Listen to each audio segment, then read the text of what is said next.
Well, hello. Intro. Low Starting off budget. with wait, what? This is a low budget intro. We don't have music, we don't have slides. This is a low budget production.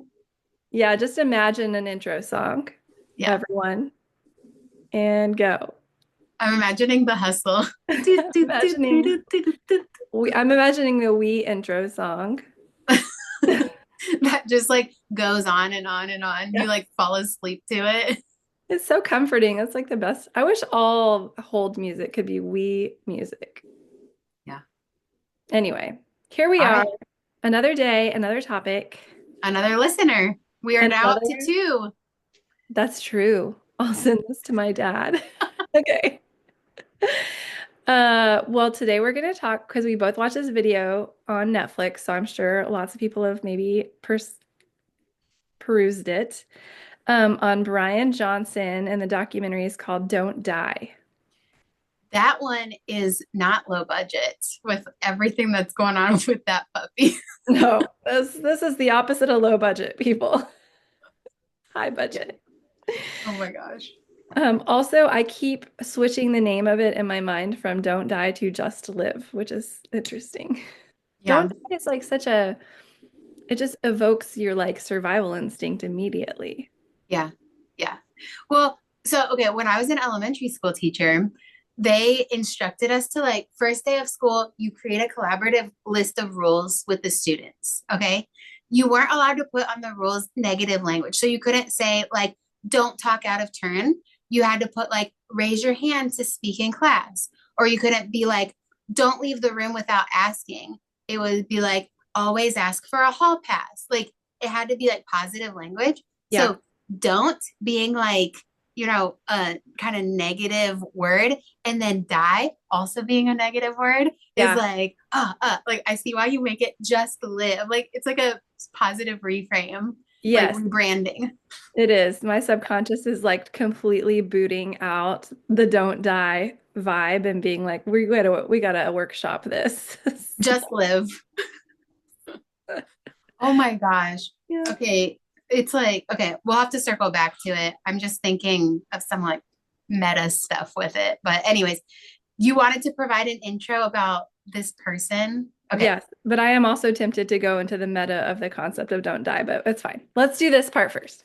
Okay. Okay, so here's a quick rundown of the documentaries made focusing on Bryan Johnson, who created Project Blueprint to be an algorithm to run his body. Okay, first you should know that Bryan Johnson is a multimillionaire. He has tons of money. He sold a company that he bought, Venmo, and then he sold his original company plus Venmo for like $800 million. So he has a lot of money to spend.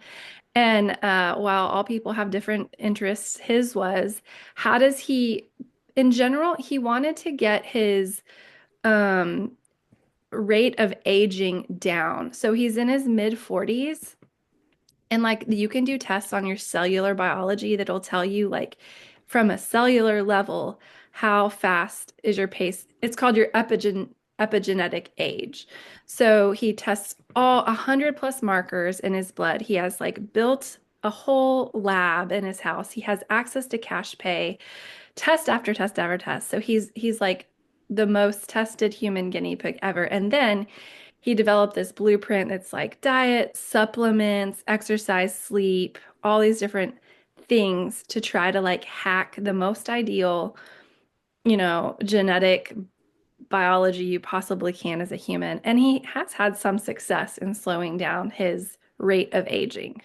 Yeah. What was he saying? So he lowered it down to like 60 something percent. And so he was like, so I get October, November, and December for free, is what he said in the documentary. Yeah. Like he doesn't age um that Yeah. amount of time. He hasn't like reversed his age, but he is aging slower. It says it says he slowed it down by 60%, Hmm. 31%. Oh So yeah. Yeah. perfect muscle and fat um, fitness tests, he ranks as an 18-year-old. So he does rank lower than his age when it comes to some tests, but he's very extreme. Yes. And we We had so love, many thoughts. yeah, we do have thoughts. Like, I don't know.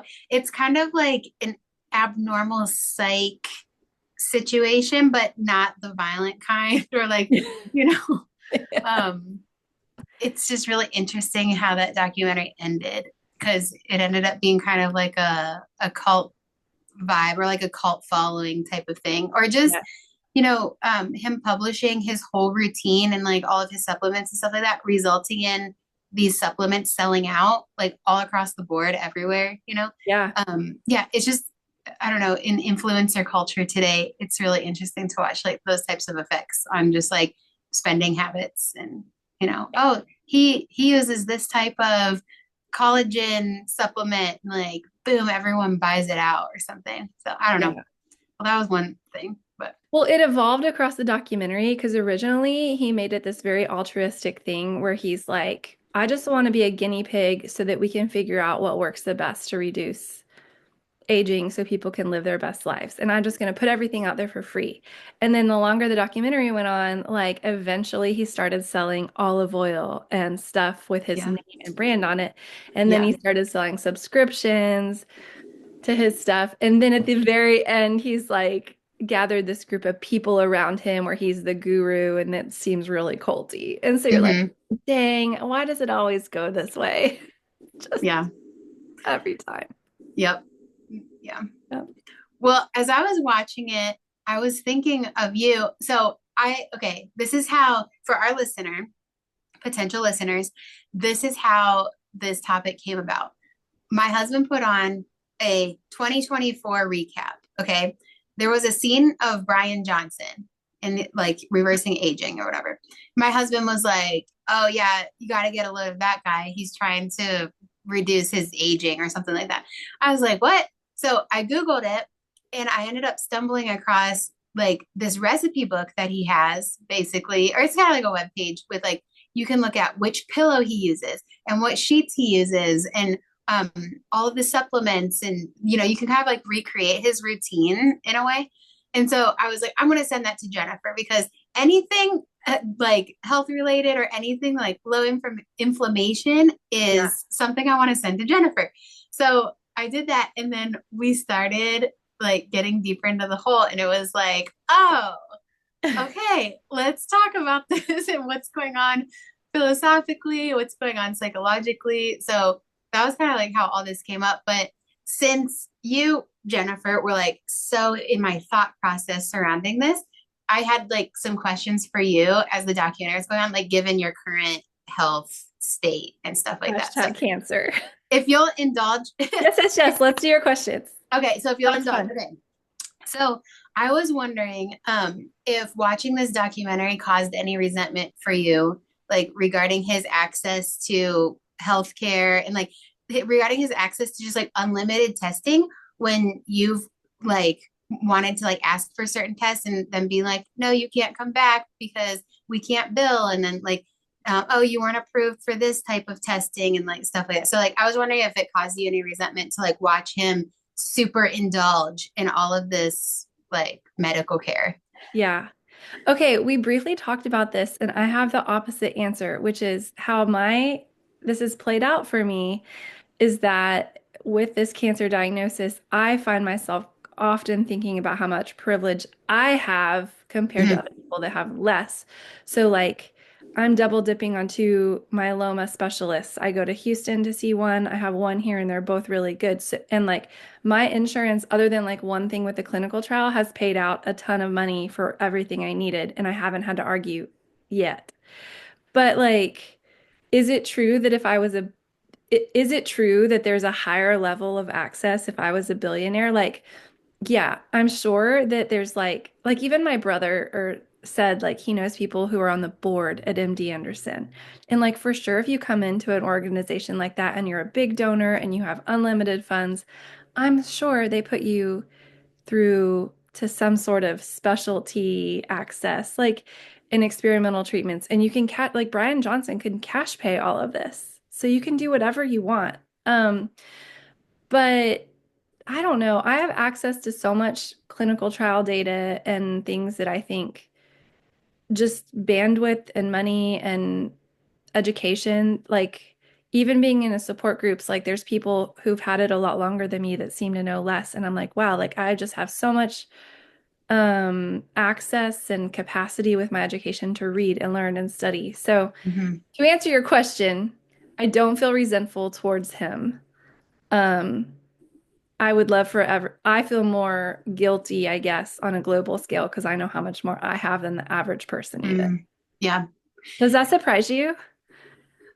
No, well, now that we're talking about this for the second time, I'm thinking Okay. about like DBT accepts, like the DBT skill. So there's like the comparison aspect of it. And like, if you're going to engage in that skill, you have two choices. You can either compare yourself to people that have it better than you and feel resentful towards it, or you can compare yourself to other situations where, like, maybe you wouldn't have access to what you do, so Yeah. I don't know. I'm just like, I feel like good for you that you're engaging in that skill in a way that like builds you up instead of like creating some resentment.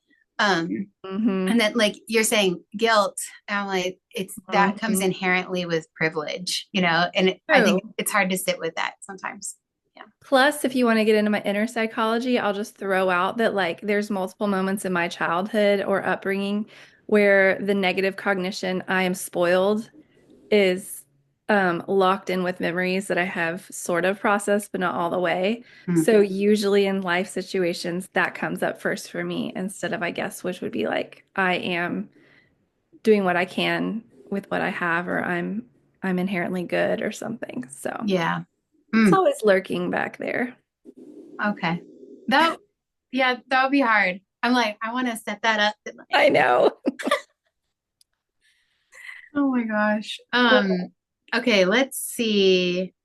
Um, okay, my next observation was this is a full-time job, like what this guy is doing. And he has a full-time assistant that's like helping him with like setting up his pills for the day and like researching all this stuff and recording information and then publishing stuff. Like I was like, this is a full-time job. yeah. And yeah. So like how has your like view of your time and stuff like that, has that shifted at all? Like as you've had to change your job situation and then Yes. have like all this time taken up by this. Yeah. Okay. Two parts. One, the rate of appointments and managing insurance appointments data with doctors, just like that has been so, it feels like if you've ever bought a house, like the intensity level of like all the documentation from the loan to your lender to like you're just doing so much. Like it is feels like a fire hose of scheduling. That's taken up so much bandwidth. And my biggest thing I think I can control is food. And so I think you sent that to me. I'm already was working on like working on anti-inflammatory diets and getting more vegetables in, and even just like cooking breakfast, like sautéing spinach with scrambled eggs with some toast, like that effort, plus washing those dishes, plus buying those things at the grocery store. I mean, it's like everybody has to eat all the time, but I would have been doing a faster, like, it's the intentional time to make healthy, whole food-based recipes takes forever. Mm-hmm. And if you're Yeah. trying breakfast, lunch, and dinner to do that without like fast food interweaved, it's exhausting. Yeah. So it does feel like a job. Yeah. Oh, well, it's like the socioeconomic disparities with health too. Yeah. Like it's like cooking whole foods and like doing all that. Like it's a privilege to be able to eat like that and to be able to like plan stuff. Like when someone's living on survival mode and like trying to survive and provide for their kids on like a 60-hour work week and like all that Yeah. stuff, like what are they eating? Like and it just kind of like, I don't know, it pushes like the low ends up lower, and then the high ends up higher. Like, yeah. Oh, I feel bad because I'm like, Jennifer, let's look at your privilege today. It's valid though. Oh, Okay, two forms. It's not just paying for the groceries, but like even people that have economic flexibility, if they're working, like there's no way it's so hard to meal prep breakfast, lunch, and then have dinner thoughtfully thought through if you're getting off at 5 p.m. and home at 6 and then you're cooking. It is just like exhausting. yeah. So it makes me think of like, I am not here for the trad wives movement, but there is something about the division of labor that I think our generation is figuring out where it's like it single income is unsustainable for so many families, but having someone at home to be in charge of that kind of stuff when they're not working is like really helpful. Yeah. So Mm, I don't know how to solve that problem for society, but yeah. I feel Well, it. well, in like so many aspects, our society pendulates between one extreme to another, you know? So it was like pre-baby boomer, like silent generation. And before it was like, you know, the man works and the woman stays home, you know? And so Yeah. then you end up like pendulating to a sense, and our economy kind of like creates that. But like there's also like ideological movements and stuff that create this thing of Yeah, like, no, both people should work and, you know, whatever.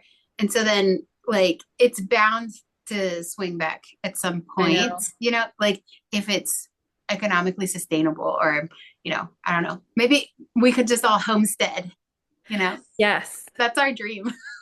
Or like I follow this account for someone in China and it's so interesting because she describes it as like there's so many places to eat in China. People eat breakfast exclusively out at these restaurants, but they're serving like nutritionally dense foods and they're Mhm. eating like, lots of veggies and fish and like it's not a drive through the Jack in the Box and grab a coffee and a pastry Yeah. option. I So, was thinking it's not the breakfast pizza from Quick Trip, which is so yeah. good. I did not know. I had to put that on my list. Oh, yeah, you should if you're ever down here. It's like really good crust, and then they put sausage gravy instead of like pizza sauce.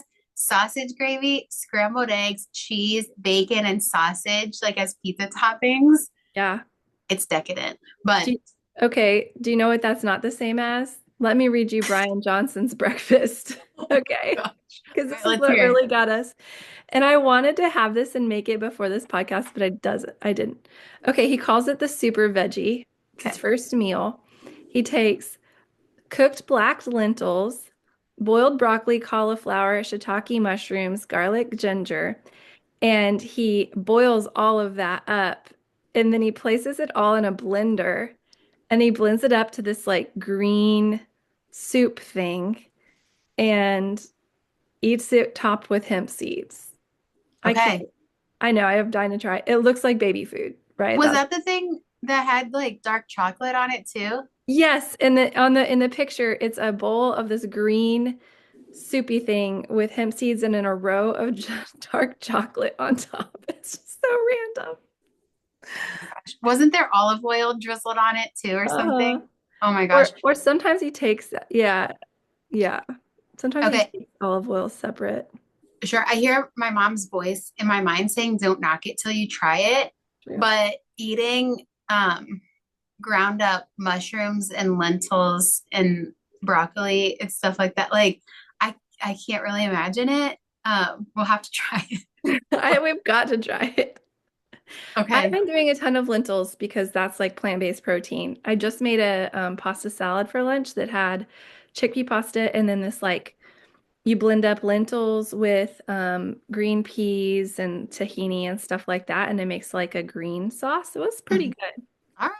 So, but it was with like pasta, so there was like stuff. It was like good. Yeah. Uh-huh. Yeah. How is protein, like an increased protein diet, supposed to help your situation? So, I think because I have so much cellular stuff happening, like you're killing off a bunch of cells and then you want to regenerate healthy cells. So protein is like one of the biggest building blocks for that. It's funny because I know they always tell cancer people like you should be eating more protein, but protein is trending right now everywhere anyway. Everybody's like, we're not getting enough protein, and people are like freaking out all the time everywhere about protein. I know, there you go. This Protein. is not sponsored by Velomix from Amazon. Is that your protein of choice? No, that's just the bottle. My Oh, protein of choice is Ascent. It's popular in the CrossFit community. oh, I'm right. I'm writing that down. Like Yeah. ASCENT. Yes. Let's influence our listener. Yeah. A If you scent. want. I think our listener is a protein person. Yeah, we should all Yeah, compare. okay. I've done Vega proteins. I've done, I don't know, all different It kinds. works. I'm just kidding. There's always a chance to MLM everything. Yeah, there is. Oh my gosh. Did Um, you see me try to MLM Christmas lights on my Instagram page? yes, I saw that. You were like, this would be it. Those are the best Christmas lights. Slow twinkle. I'm telling you. Yeah. Hmm. What other Um, questions you got? all right, let's see. Let's see. Um, okay. In Spanish, there's this phrase of like, don't eat meat in front of poor people. Okay. It's used in the context of like, let's say you have this friend that is like perpetually single, like forever alone meme, and like you and your boyfriend like go on this date where that person's the third wheel and like you guys are making out in front of this perpetually single person. Okay. Yes. That's the context where someone might say, hey, don't eat meat in front of the poor. Yes. Okay. Okay. So I found myself thinking about that statement, with like the amount of privilege to like go down to Honduras to this like secret medical island or whatever, like kind of like outside of US regulations basically and stuff like that. And like to be able to do all this, I'm like, watching this documentary, it just seemed like it was like flaunting so much in Yeah. front of like the average Joe, where like Yeah. this is not within our reach. And then he's like, well, it's for research purposes. I'm kind of giving my life so other people could build on it and make it accessible to the average Joe. But Trickle down. some of it, I was like, some of it is kind of extravagant Yeah. for that means to an end. I think that he's just shedding light to what's already happening and been happening. Like they Mhm. mentioned it a little bit about the plasma thing because he was showing himself give plasma to his dad and his son gave it. But like they mentioned that there's other like high income people that have paid for plasma, no Plasma prescription. boys. Yes. And it's a little on the down low, but it's like, yeah, like people with a lot of money have access to a ton of healthcare stuff. Outside of insurance, it's just they're cash paying for those kind of treatments all the Yeah. time. It's shining light on it, the disparity. It's just really true. Yeah. Yeah. So that came up for me. Okay, this isn't so much like to you, but I heard him make this comment where, well, someone was like, aren't you hungry like all the time? Just like seeing what he's eating. And he said the saddest part of his day is his last bite. Cause what Yeah. is it? He eats dinner at like 11 a.m. Yeah, I can't even imagine if you look at his recipes that he's getting all of this food in like 3 hours. And then he does all that rigorous exercise. I know, I'm surprised he's not, but then you would think he would be like gaunt and losing too much weight, but he seems like pretty healthy. Yeah. But But he's he hungry. feels hungry though. Also, they should have asked him, "Are you happy?" Yeah. Yeah. I forget what exactly was asked in the documentary, but it was the YouTube interview that you sent me. I listened to Yeah. that. Like there was a question that was asked of him, and if he just said like, I feel so much better living this lifestyle and Right. it's worth it to me, Yeah. I was like, that would have been enough for me to hear. Like if he actually feels better and sees like if his well-being is like super improved because it, but like that wasn't exactly his answer. Mhm. um yeah, so I found myself asking like, are you happy, or like, is there like some sort of anxiety that's driving this?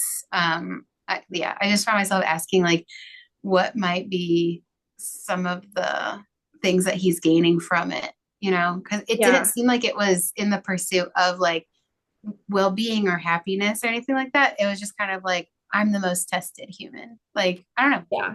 I think that there's a lot in his psychology and his life story that makes the documentary definitely extra interesting. Like, he lost his entire family, kids and all, when he left Mormonism. Huge devastation. Like, didn't seem like he even, and then he was having all this stress, like a mental breakdown because he was owning that company, and he just seemed like he had midlife crisis, Mm-hmm. basically, to me. And then Mm-hmm. he seemed like he started to have better luck with that girlfriend, and then that ended up going south, and she ended up suing him, and He seemed, it's like secondary traumatization in a relationship by that. And he seems really lonely to me. He Yeah. has his parents, but he just lost everything, which always picks up on that like, religious trauma or deconstruction frame to me is like he's an outsider in his community forever. Yeah. And but like it's even more jarring like when you're raised as an insider, and you're raised around like perpetual love bombing and belonging and like perpetual cycles of like, getting deeper into the community and stuff like that. So like when Yeah. you become used to that caliber of life and then you Yeah. step out and you become of them, Yeah. I think the effects are even more jarring than a person who was like never LDS during their whole life and like, Mhm. you know, like, oh, I'm not in anything. Because, like, he doesn't, we don't know. It's just a documentary. We have no idea who he really is. He doesn't seem like he was a bad person, but he is treated as a bad person. Like, his Hmm. kids think he's an apostate and is Hmm. led by Satan or whatever, and like completely blinded and a bad influence. And, like, God, that's such a loss. I can't even fathom that did not happen in my life? Yeah. Yep. So then he's doing all this stuff, and you ask, like, well, are you happy? And it's like, well, once all that happened to him, what was he ever going to be happy? And is this doing something for him? I mean, It's better than create drugs. it's creating a lot of structure. Yeah, Yeah. right. And meaning he has a purpose. He He's always, I mean, he always knows the next step.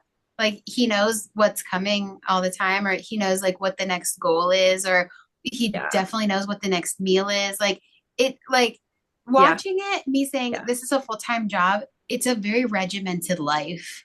Yes. Yeah. Which Mormonism, if you're like a pretty serious, dedicated Mormonism, it's a pretty regimented life too, with a lot of rules and a lot of like do this and that.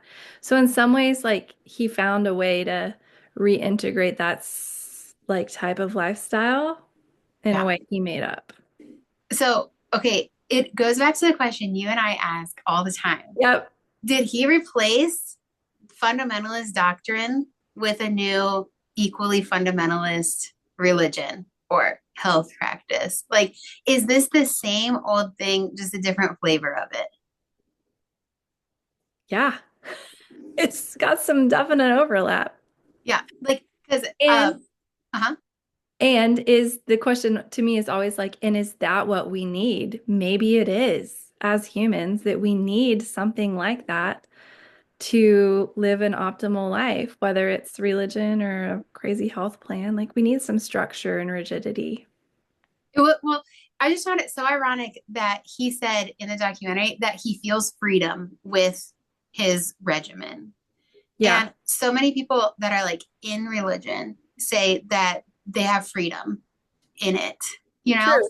Yeah. But like those who have left or those on the outside feel the opposite. It's like, no, your freedom is constricted because, of discipleship. Like you have to ask like for permission for stuff or like, I don't know. There's just like Yeah, so many aspects of like religious involvement that take away your freedom. And so like being religious and saying that there is freedom in that, it's like freedom from sin or, it's freedom yeah, from eternal suffering or, there's aspects of freedom with it that are kind of like an eternal basis, not so much like in the moment, I feel, or like freedom to be you without fear of repercussion or judgment or something like that. Like there's some doctrines that are like that, but like sometimes it feels like a stretch because you're giving up a lot of like your own desires or like your own freedom, your own self in a way. yeah, Um, so him saying that his regimen is like freedom to him or something like that, like uh yeah, it takes away some of the decision making, like all his decisions already made for him, he in doesn't have a to. high control religion. Yeah. Yeah, like Being told what to do. In some ways, people love that. yeah, in some ways they do. Humans. Yeah. but it's It's like, rigidity. It's like a very rigidity based thing, which works for some people. But yeah, like eventually the terms and conditions of that rigidity start taking more from you than they're giving you. And when is that right, balance? right. Yeah. When have you given away so much of yourself and your autonomy to the system that's supporting you that it's now hurting you more? Mhm. So this brings me to the meta thing I said Oh, earlier. good. We found our way to the meta. Like hearing you say just live, that's something Yeah. I find myself wanting to say to Bryan, like Yeah. just live. Like I have the question, like, are you actually living? Are you actually are you actually free? Or is it kind of an illusion of freedom to where you don't have to be bogged down by like decision fatigue or something like that? Like what does it look like to just live? You know? Yeah. Or to like, when I think just live, I'm like being spontaneous and, getting to know like what your body would ask for and stuff like that. And like maybe his body asks for like certain things less because it's so regimented at this point, but like just live, like stay up late, watch the movie, like Yeah. let sleep in, right? That's what I find myself thinking with like your just like in just live was like a, I don't know, not a Freudian slip, but it was just like so organic for you to come up with that alternate rebranded title, But Yes. I find myself wanting to say that to him, like, just live. Like, there's so much out there, there's so much outside of this. And, I'm not saying eat a cheeseburger or anything like that, but it's like on a self care and well being basis. Like, you know, um, be a little bit flexible. Yeah.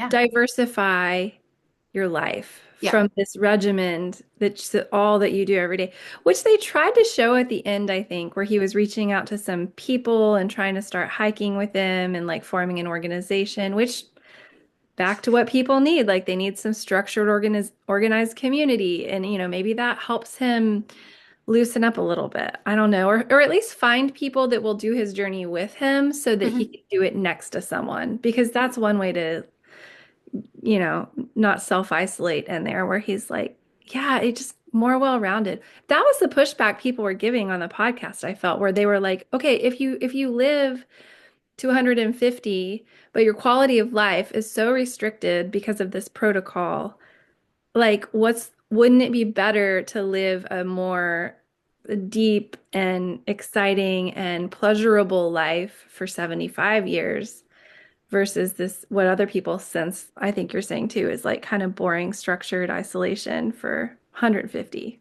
But Yeah. he was kind of like, I'd rather live longer. And then you're like, well, okay, you do you, bro. Yeah. Like if he gets satisfaction and freedom out of that regimen, sure, that makes sense that he'd want to live longer. I remember his response was a very long pause before answering that question. He did. So yeah. And I think questions like that are hard anyways, like to kind of defend him a little bit because it involves like a concept like the butterfly effect, where you can't live out Bryan's life and then go back in time and change a variable and then see how his life would have played out with that variable changed, or you know it's hypothetical. Like if you could potentially live longer, would you do this or that? How would you know? Like there's Yeah. no, yeah, there's no way to say. I wish the butterfly effect were a thing sometimes, but that movie was also terrifying. So That was an old school movie, but it was impactful. yeah, yeah, it was like Yeah. psychological thriller in a way. And like after I saw that, I saw it as an adult. Like I was probably in my early 20s when I saw that movie for the first time.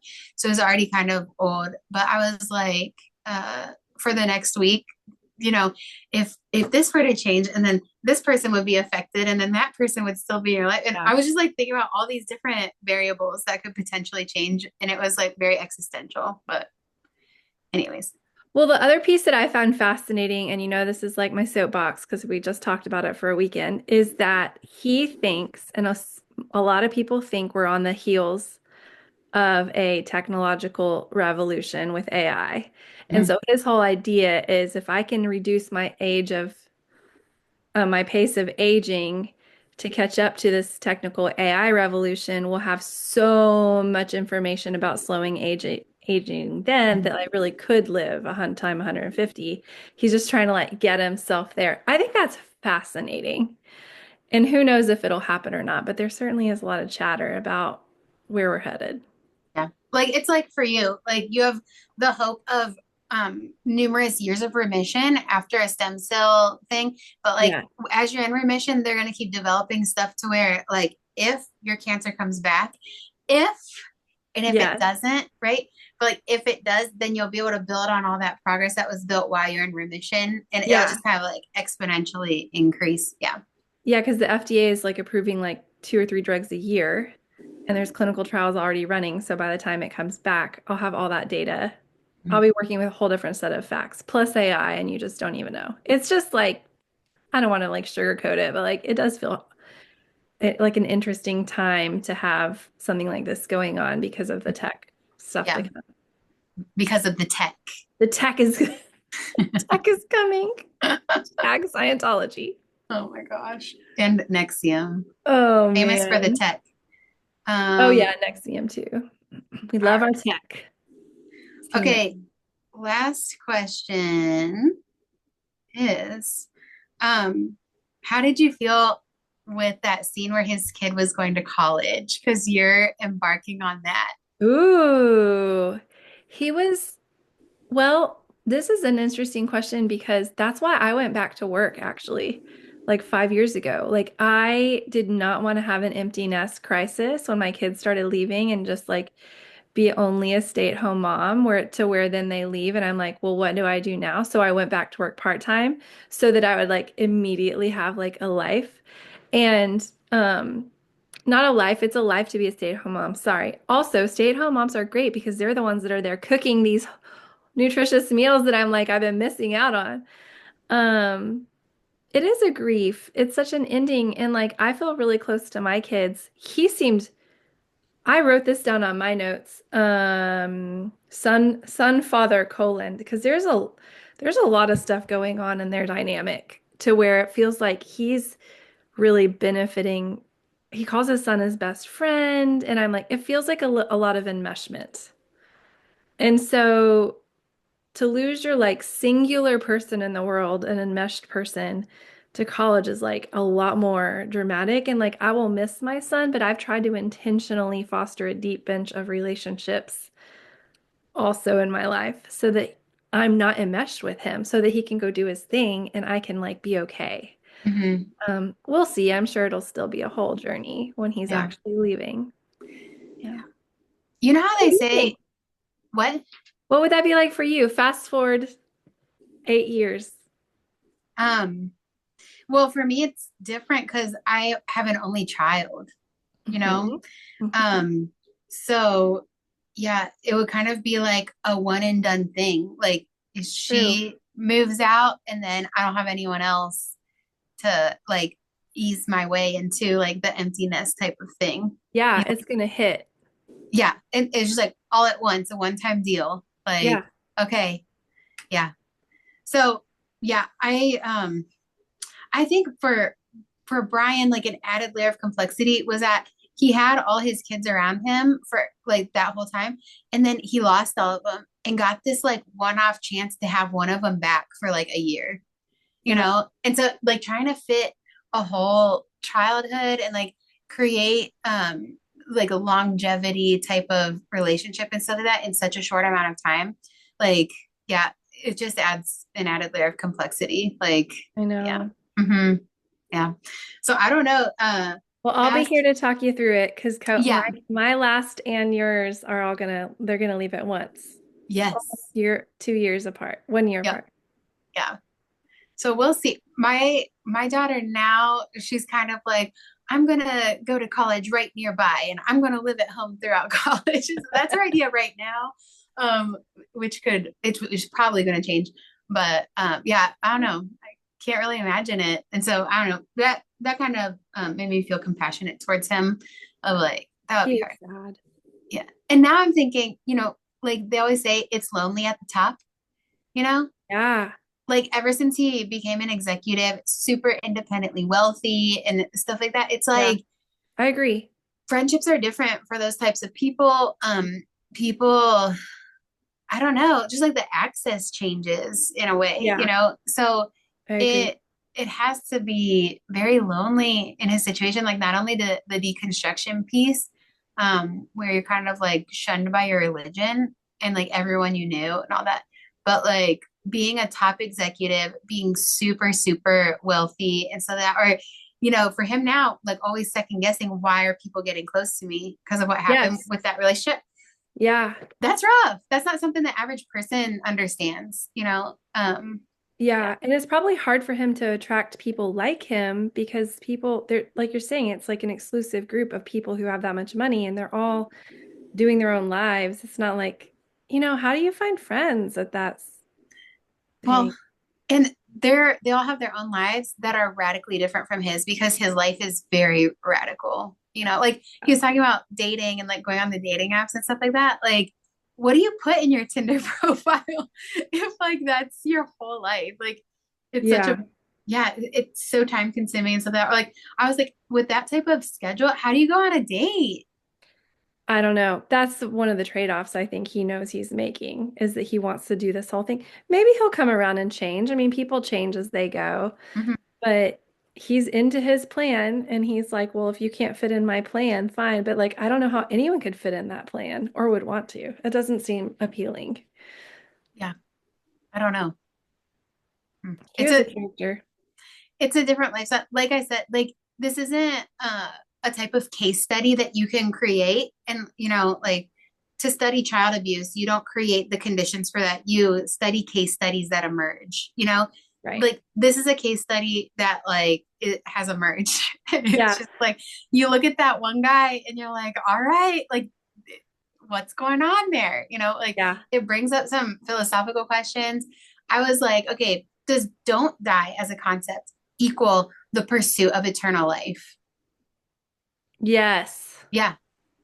Well, it's like one of the most of the four core fears of humans, like death is always there. Like you've said that, like that's why religions were made to Hmm. deal with this problem. Yeah. And we're So, still trying to hack it. Here yeah. he thinks he's going to be able to not die. Yeah. Cause like the certainty that you feel in religion of eternal life and, Yeah. you know, death might happen, but that's not the end, or, death is just this speck in the grand scheme of eternity or something like that. Like, is the don't die thing trying to avoid or like prolong facing that uncertainty? Stay tuned. I don't know. Mortality is a pretty big issue for all of us. Copyright trademark. Oh my gosh. Let me know if you figure it out. Yep. Well, stay Okay. tuned. We're Stay figuring it tuned. out. That's a wrap on Bryan Johnson. We have 1,000 more ideas. So see you later. Okay. Bye. Bye, listener.